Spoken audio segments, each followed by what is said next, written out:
ఏపీకి ఇంకా వర్ష సూచన అనేది తొలగలేదు. నైరుతి బంగాళాఖాతంలో ఏర్పడిన అల్పపీడనం ప్రస్తుతానికి బలహీనపడింది.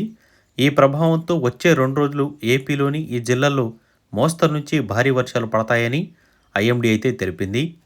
ఇక 48 గంటల్లో భారీ వర్షాలు కురనున్నాయి. ఇప్పటికే దక్షిణ కోస్తా జిల్లాల్లో అధిక వర్షపాతం నమోదవుతుంది. అల్పపీడన ప్రభావంతో ఇప్పటికే ఏపీలోని దక్షిణ కోస్తా, రాయలసీమ జిల్లాల్లో భారీ వర్షాలు నమోదయ్యాయి. ముఖ్యంగా అనంతపురం, సత్యసాయి, కడప, చిత్తూరు, తిరుపతి, నెల్లూరు, ప్రకాశం జిల్లాలో అధిక వర్షపాతం నమోదు కాగా రానున్న 48 గంటల్లో భారీ వర్ష ప్రభావం అనేది కల్పించనుంది.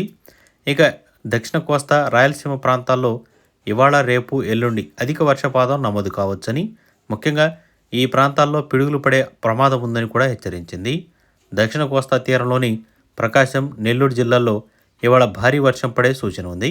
ఇక నంద్యాల, వైఎస్ఆర్ కడప, అన్నమయ్య, చిత్తూరు, తిరుపతి, సత్యసాయి, అనంతపురం జిల్లాలో తేలికపాటి నుంచి మోస్తరు వర్షాలు నమోదవుతాయని పేర్కొనింది.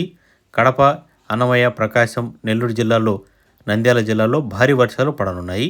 ఓవైపు చలి ప్రభావం కావడంతో వర్షాల కారణంగా చలి తీవ్రత అనేది పెరగబోతుంది. ఇక అదేవిధంగా ఆగ్నేయ బంగాళాఖాతంలో ఈ నెల 23వ తేదీన అల్పపీడనం కూడా ఏర్పడబోతోంది. తర్వాత ఇది పశ్చిమ వాయువుగా కదులుతూ క్రమంగా మరో తుఫాన్గా మారే అవకాశం ఉందని ఐఎండీ అయితే హెచ్చరించింది.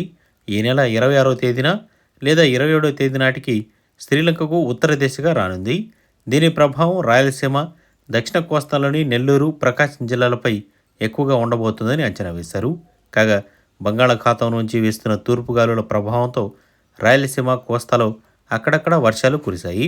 రానున్న 24 గంటల్లో రాయలసీమలో పలుచోట్ల, దక్షిణ కోస్తాలో అక్కడక్కడ వర్షాలు కురుస్తాయని, ఉత్తర కోస్తాలో పొడి వాతావరణం నెలకొనే అవకాశం ఉందని వాతావరణ శాఖ తెలిపింది. ఇక తెలంగాణ రాష్ట్ర వ్యాప్తంగా కూడా చలి తీవ్రత అనేది రోజురోజుకి పెరుగుతూ ఉంది. దీని ప్రభావంతో కూడా చాలా వరకు ఈ అనారోగ్య సమస్యలు పడతాయని, వాళ్ళందరూ కూడా జాగ్రత్తగా ఉండాలని, వృద్ధులు, చిన్నపిల్లలు కొంచెం జాగ్రత్తగా ఉండాలని పేర్కొనింది. ఇక వ్యవసాయ నిమిత్తం పనులు చేసుకునే వారు ఎవరైతే ఉంటారో వాళ్ళు కొంచెం ఈ నీటి సదుపాయం అనేది తొందరగా చేలలోంచి వెళ్ళిపోయే విధంగా చూసుకోవాలని కూడా అధికారులు అయితే అప్రమత్తం చేస్తూ ఉన్నారు. ఇది ఇప్పుడు